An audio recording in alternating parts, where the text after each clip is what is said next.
Саламатсыздар урматтуу Чалкан медиа каналынын көрөрмандары, өлкөбүздө алынган акыркы сааттагы жаңылыктар менен сиздерди тааныштырабыз. Биздин каналыбызга катталып, ой пикирлериңиздер менен бөлүшүңүздөр. Ташиев Чоңулайда чыгарачылардын балдар үчүн курулган балдар бакчасын ачты. 9 сентябрда чыгара кызматы Чоңулай районунун Карамык чыгара заставасында эл орунга ылайыкталган жаңы Байчечекей бала бакчасынын салтанаттуу ачылыш аземи өткөрүлдү.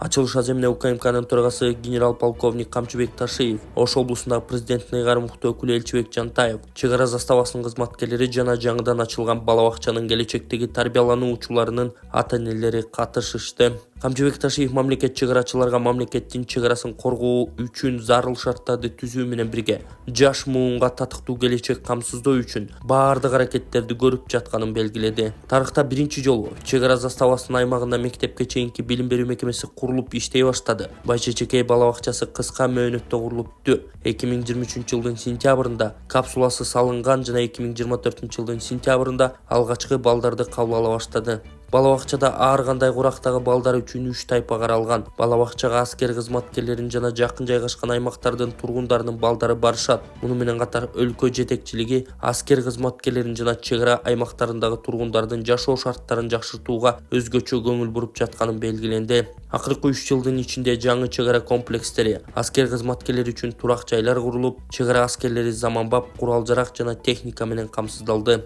Сонун жаңылык, сиз билген жана ишенген Умбем клиникасы эми сизге дагы да болсо жакыныраак болду. Анткени бизде жаңы филиал ачылды. Андыктан келип, өзүңүздүн жана жакындарыңыздын ден соолугуна кам көрүшүңүздү сунуштайбыз. Биздин жогорку даражадагы дарыгерлер төмөндөгү адистиктер боюнча кабыл алат. Стоматология, гинекология, терапия, лор, хирургия, педиатрия, урология, УЗИ жана башка адистиктер. Лабораториялык анализдин 5000ден ашуун түрү алынат. Жогорку даражадагы стерилизациялоо. Биздин дарек ВДНХ метросу, Кондратюка көчөсү 2. Телефон номерибиз 8925 103 22 55. Кабыл алууга алдын ала жазылып келүүңүздөрдү суранабыз. Умбем клиникасы. Сиздин ден соолугуңуз, биздин камкордук. Кыргызстандын улакчылары Көкпар боюнча алгачкы атаандашын 16-0 эсеби менен утуп алды. Кыргызстандын улакчылары Астанада өтүп жаткан 5-дүйнөлүк көчмөндөр оюндарында Көкпар боюнча алгачкы атаандашы Монголия командасын 16-0 эсеби менен утуп алды. Эскерте кетсек, Кыргызстан бул оюндарда Көкпар боюнча да күч сынашышат. Бүгүн кечке маал улуттук команда Көкпар боюнча мелдешке чыгып, Өзбекстан менен беттешет. Көчмөндөр оюндарына Кыргызстандан 18 улакчы кеткен. Ири мелдеш 8 сентябрда чоң салтанат менен ачылды. Ага президент Садыр Жапаров да катышты. Иш-чара 13 сентябрда жыйынтыкталат. Өлкөнүн 5 аймагында жамгыр жаап, сел жүрөт. Өзгөчө Кырдаал министрлигинин эскертүүсү Чүй, Ысык көл, Нарын, Ош, Жалал Абад облустарынын тоолуу жана тоо этектериндеги райондорунда 9-10 сентябрь күндөрү нөшөрлүү жаан жаап, сел жүрүшү мүмкүн. Бул тууралуу Өзгөчө Кырдаал министрлиги билдирди. Өзгөчө Кырдаалдын күбөсү болгондор дароо күнү түнү акысыз иштеген 112 кызматына кабарлашы керек. Акаевдин экс-президенттик статусун кандай чыгымдар коштойт? Кыргызстандын мурдагы президенти Аскар Акаев Жогорку Кеңешке президенттик макамын кайтаруу боюнча кат жолдогон. Бул коомчулукта катуу талкууга алынды. Тарыхчы Кыяз Молдокасымовдун пикиринде Акаевге экс-президенттик макамды кайтаруу туура келбейт. Аксыда элге ок атуунун ана башында турган үчүн Акаевге экс-президенттик макамын кайтармак түгүл, өмүр бою абакка отургузуу да аздык кылат. Мамлекетке жасаган башка кыянат иштерин айтпай эле коелу, деп жазды ал. Тарыхчы медалдын экинчи тарабына да токтолуп, экс-президент макамы менен кошо мамлекет чыгымга да кептелерин белгиледи. Акаевдин Кыргызстанга келип жашашына эч ким каршы эмес, а бирок экс-президент макамын алса, жан сакчы, мамлекеттик камсыздоо, аларча резиденциясынан особняк, 100 000 сомдой пенсия берилиши керек. Анан биринчи президент катары эл баатырын берүү маселеси коюлат. Экске кеткен 1 жылдык чыгым 5 миллион сомдун тегереги болот, деди ал. Аныгында экс-президент макамы аны алган адам бир топ артыкчылыктарды берет. Биринчиси кол тийбестик, президенттик ишмердүүлүгү учурунда аракети же аракетсиздиги үчүн кылмыш иши козголбойт, камалбайт, куугунтукталбайт. Экинчиси мамлекеттик кайтаруу. Экс-президент өлкө ичинде өмүр бою жогорку сапаттагы мамлекеттик кайтарууга алынат. Үчүнчүсү өмүр бою ай сайын каржы алып турат. Төртүнчүсү акысыз медициналык жардамды өзү, жубайы жана карамагындагы эрезеге жетелек балдары алат. Бешинчиси мамлекеттик дача берилет, жанагы өмүр бою жашоо акылуу. Ошондой эле аба майдандарда VIP залдарын пайдаланат. Алтынчы өкмөттүк байланыштарды колдоно алат. Жетинчи экс-президент каза болгондон кийин анын үй бүлө мүчөлөрүнө ай сайын жөлөк пул дайындалат. ЖКУнун балыкчыдагы машыгууларында чалгынчылар тапшырма аткарууда. Балыкчыдагы машыгууларда чалгынчылар дрон, телевизор, жаңы үлгүдөгү байланыш каражаттарын колдонууда. Бул тууралуу Коргоо министрлигинен билдиришти. Маалыматка ылайык өз ара аракеттенүү 2024 командалык штабтык машыгуусу менен биргеликте чалгынчылардын издөө машыгуусу да өткөрүлүүдө.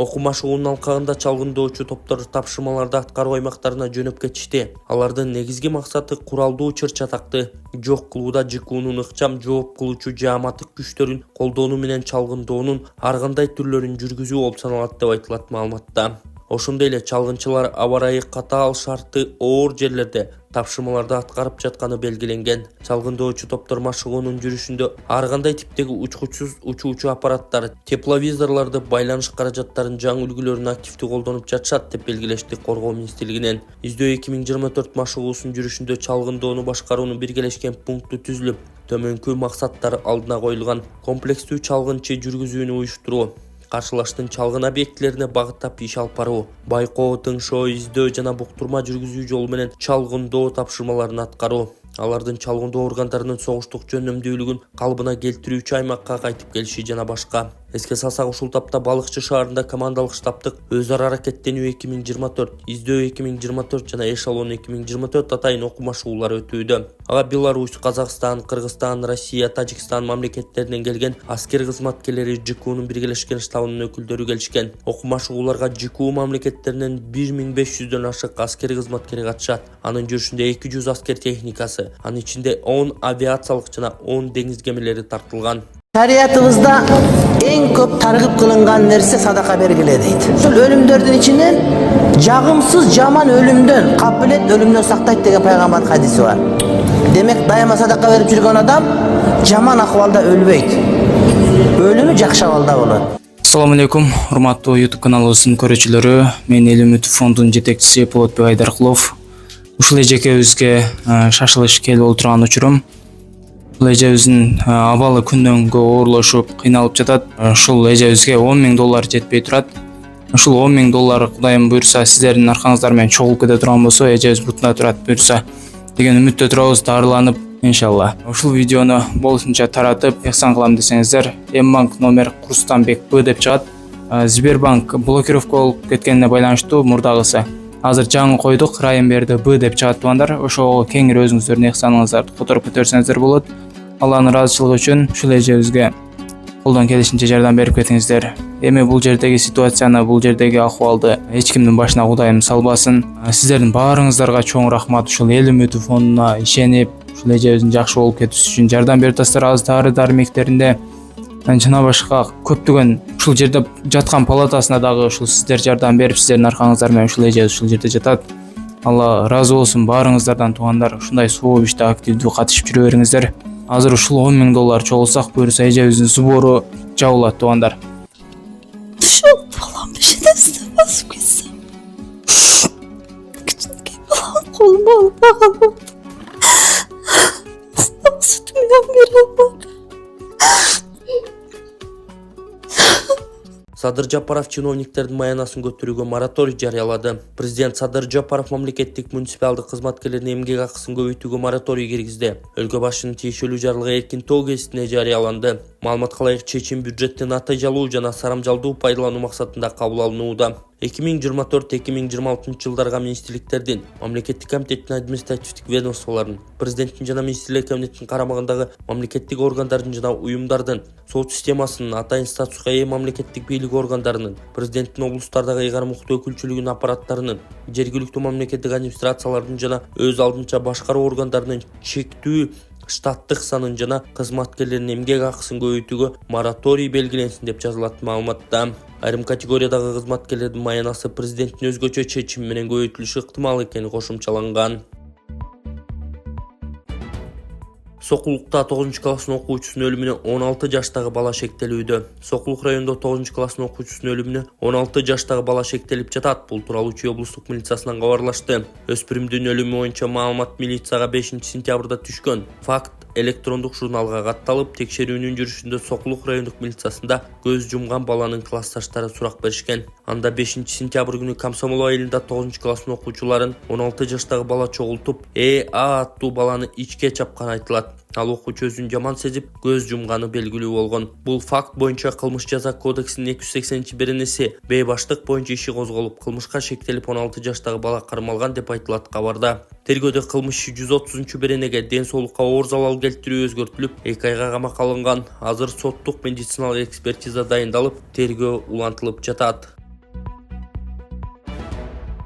Асхат Алагөзов диний мыйзамынын тегерегинде чагымчылдыкка токтотууга чакырды. Президенттин маалымат катчысы Асхат Алагөзов дин маселесине байланыштуу чагымчыл, так эмес билдирүүлөрдү жасоодон карманууга чакырды. Ал соц тармактагы баракчасында блогерлердин билдирүүсүнүн даватка каршы мыйзам кабыл алынууда деген контекстеги билдирүүсүн мисал келтирип, чагымчыл билдирүү, сурамжылоолорду токтотуу керектигин эскерткен. Дин маселеси өтө сезимтал, мындай бурмалоолорго жол берүү от менен ойногонго тете. Биринчиден өлкөдөгү дин чөйрөсүн жалпы жонунан жөнгө сала турган мыйзам долбоорун даватка каршы деп атоо туура эмес. Экинчиден мыйзам долбоорун дин чөйрөсүндө мыкты түшүнүүгө илими бар аалымдар күн алыс чогулуп кеңири талкуулап, өздөрүнүн сунуштарын беришүүдө. Андыктан коомчулукту дин маселесине байланыштуу чагымчыл, так эмес билдирүүлөрдү жасоодон карманууга чакырам деп жазды Асхат Алагөзов. Эске салсак, дин иштери боюнча мамлекеттик комиссия динге байланыштуу мыйзамдарга өзгөртүүлөрдү киргизүүнү сунуштады. Анда коомдук жайларда адамдын өздүгүн тааныганга мүмкүндүк бербеген кийимдерди кийүүгө, диний адабияттарды жана башка материалдарды коомдук жайларда, ошондой эле үй батирлерди кыдырып таратууга, диний негизде саясий партияларды түзүүгө тыюу салуу жана башка маселелер каралган. Мындан тышкары диний ишмерлердин коомдук жана саясий турмушка аралашуу эрежелери жазылган. Кийин бул маселе боюнча Садыр Жапаровдун төрагалыгында кеңешме өтүп, мыйзам долбоорунун макулдашылган варианты жогорку кеңештин кароосуна киргизиле турганы кабарланды. Кыргызстандын делегациясы Тажикстандын эгемендүүлүк күнүн майрамдоого катышат. Министрлер кабинетинин төрагасынын орун басары Эдил Байсалов башында турган делегация тажик тараптын чакыруусу менен Худжанд шаарына Тажикстандын эгемендүүлүк күнүнө карата өтүүчү салтанаттуу иш-чараларга катышуу үчүн барды. Бул тууралуу өкмөттүн маалымат кызматынан кабарлашты. Сапардын алкагында Эдил Байсалов Тажикстандын вице-премьер-министри Зиязода Сулаймон Ризой менен жолугушту. Анда кыргыз-тажик мамлекеттик чек арасын делимитациялоо боюнча сүйлөшүүлөрдүн аякташы менен эки өлкөнүн ортосундагы алака бардык багытта өнүгөт деген ишенимин билдиришти деп айтылат маалыматта. Тараптар эки өлкөнүн кызматташтыгы мындан арыда көп кылымдык достук негизинде өнүгөрүнө тилек кылышканы белгиленди.